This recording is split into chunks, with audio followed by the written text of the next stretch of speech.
बिस्मिल्लाहिर्रहमानिर्रहीम। अस्सलाम वालेकुम व्यूअर्स। इंशाल्लाह उम्मीद करती हूँ कि आप सब खैरियत से होंगे। आज जो रेसिपी मैं लेके आई हूँ वो है बीफ के सीख कबाब हैं। जो आप इंग्रेडिएंट्स यूज़ होती हैं उसमें सबसे पहले जो आप देख रहे हैं वो बीफ का कीमा है 1 किलो, इनके 1 kg बीफ पिसा हुआ है और थोड़ी सी इसमें फ़ैट भी है, इनकी चर्बी, जिससे ये नरम और बड़े मज़े के बनेंगे। ये आप देख रहे हैं ऑल पर्पस फ्लावर 4 से 5 टेबल स्पून है। सीख कबाब का मसाला है किसी भी ब्रांड का जो आप यूज़ करते हैं 1.5 टेबल स्पून। अनार दाना है 2 टेबल स्पून, इसको हम ग्राइंड करेंगे। ज़ीरा पाउडर है रोस्टेड 1 टीस्पून। जिंजर गार्लिक का पेस्ट है 3 टेबल स्पून।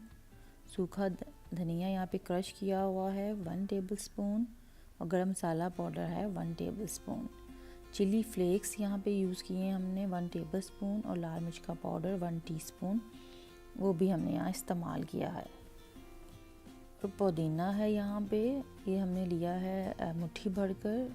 हरा धनिया है यहाँ पे हमने स्मॉल गट्ठी ली है। हरी मिर्चें हैं 3 से 4 अदद। प्याज है मीडियम साइज़ की। लेमन जूस है, बटर है, अंडा है। ये तमाम अशिया इसमें इस्तेमाल होंगी। सबसे पहले जो आप देख रहे हैं मैंने अनारदाने को ग्राइंडर में ग्राइंड कर लिया है। अगर आपके पास पाउडर फॉर्म में अवेलेबल है तो आप वो भी डाल सकते हैं। और ये तमाम चीज़ों को मैं चॉपर में पीस लूँगी। हरा धनिया, पुदीना, हरी मिर्चें, प्याज मीडियम साइज़ की एक, वो डालकर मैंने इसको चॉप कर लिया है कि 20 सेकंड्स के लिए। और इसको चॉप करने के बाद मैं इसमें कीमा ऐड करूँगी। चॉप करते हुए अगर आपको लगे कि साइड्स पे इकट्ठा हो गया है तो उसको खोल कर दोबारा से आप बैलेंस करें और अगेन इसको 10 सेकंड्स के लिए चॉप करें। अब मैं इसमें ऐड कर रही हूँ कीमा जितना इजीली इसमें आ सके। और तमाम स्पाइसेस जो मैंने बताए हैं, सिर्फ अंडा, ऑल पर्पस फ्लावर या फिर आटा, वो मैं इसमें ऐड अभी नहीं कर रही। और नमक भी यहाँ पे आपने इसमें जायके के हिसाब से वो ऐड कर देना है। लेमन जूस मैंने यहाँ पे 1 टीस्पून वो ऐड किया है।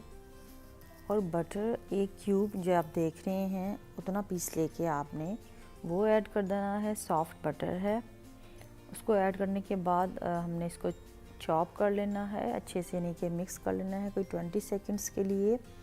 मिक्स करने के बाद हमने इसको बॉल में निकालना है और जो बाकी कीमा रह जाएगा उसको हम इसमें ऐड कर फिर अच्छे से मिक्स करेंगे। ये चॉप करने का मकसद है इसकी बाइंडिंग अच्छे से हो जाती है। और ये देखें, ये हमारा अच्छे से कीमा जो है ये मिक्स हो चुका है। अब मैं इसमें कीमा जो आपने देखा जो रह गया था वो ऐड किया। 1 अंडा यहाँ पे मैंने इसमें डाला। ऑल पर्पस फ्लावर या फिर आटा वो ले लें, वो मैंने 4 टेबल स्पून वो ऐड किया। अच्छे से इसको मिक्स किया। और यहाँ पे आप स्पाइस चेक कर सकते हैं, मिर्च या नमक को आप एडजस्ट कर सकते हैं। मिक्स करने के बाद अच्छे से मैंने इसको 1 घंटे के लिए रेफ्रिजरेटर में रख दिया था ताकि ये सेट हो सके। फिर मैं बैम्बू स्टिक्स आप देख रहे हैं मैंने वो ली है, उस पर मैं इसको ऑयल या पानी हाथों पे लगाकर स्टिक कर लूँगी। ये इजी से स्टिक हो जाते हैं, बस इसको थोड़ा शेप में लाने की ज़रूरत होती है। अगर आपको स्टिक की ज़रूरत नहीं तो आप स्टिक से निकाल कर इसको शेप देकर इसमें होल हो जाता है, जिससे जल्दी कुक हो जाते हैं और बड़े मज़े की लुक देते हैं। और इसका टेस्ट भी इंशाल्लाह आप ज़रूर देखेंगे कि आपको लगेगा कि आप बाज़ारी मज़े ले रहे हैं घर में ही। ये मैं पैन पे बना रही हूँ। यहाँ पे जितना ऑयल आप देख रहे हैं मैंने इसको लाइट से ऑयल में डाला है और इसको मीडियम हीट पे आपने पकाना है। इसको आपने लो पे नहीं पकाना वरना ये सॉफ्ट नहीं रहते। बाकी में जो कीमा है आप देख रहे हैं, इसको मैं ओवन में बेक करूँगी या ग्रिल करेंगे हम।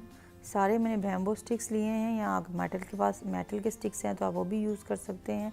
उस पर मैंने इन सबको जो कीमा का मिक्सचर है उसको फिक्स कर दिया है। फिक्स करने के बाद मैं ऊपर से ऑयल का स्प्रे करूँगी और इसको हाई हीट पे मैं ओवन में बेक करने के लिए रख दूँगी। कोई 15 से 20 मिनट्स लगेंगे इसको बेक होने में। और ये बड़े मज़े के देख रहे हैं आप रेडी हो चुके हैं। अगर आप इस तरह रखेंगे ट्रे में तो आपको उसकी साइड चेंज करने की ज़रूरत नहीं है, लेकिन आपने डायरेक्टली नीचे ट्रे में बिछाना है, रखना है इसको तो आप इसकी साइड्स कोई 10 से 12 मिनट्स में बाद चेंज कर कर फिर इसको कोई 5 से 6 मिनट्स रखते हैं। ये बड़े मज़ेदार बीफ के हमारे सीख कबाब रेडी हो चुके हैं और इसका टेक्सचर भी देखें कितने मज़े का है। इंशाल्लाह उम्मीद करती हूँ कि आप ज़रूर ट्राई करेंगे और आपके अच्छे बनेंगे। और इसको सर्व करें आप पुदीने की चटनी बगैर योगर्ट के, लेमन स्क्वीज़ करें, अनियन का साथ काटें, चावलों के साथ या नान रोटी के साथ इसको सर्व करें। और मुझे दुआओं में याद रखें, मेरे चैनल को सब्सक्राइब करते रहें, कमेंट्स देते रहें, वीडियो पसंद आए ज़रूर लाइक करें, शेयर करें। अपना बहुत ख्याल रखें। Thanks for watching. अल्लाह हाफिज़।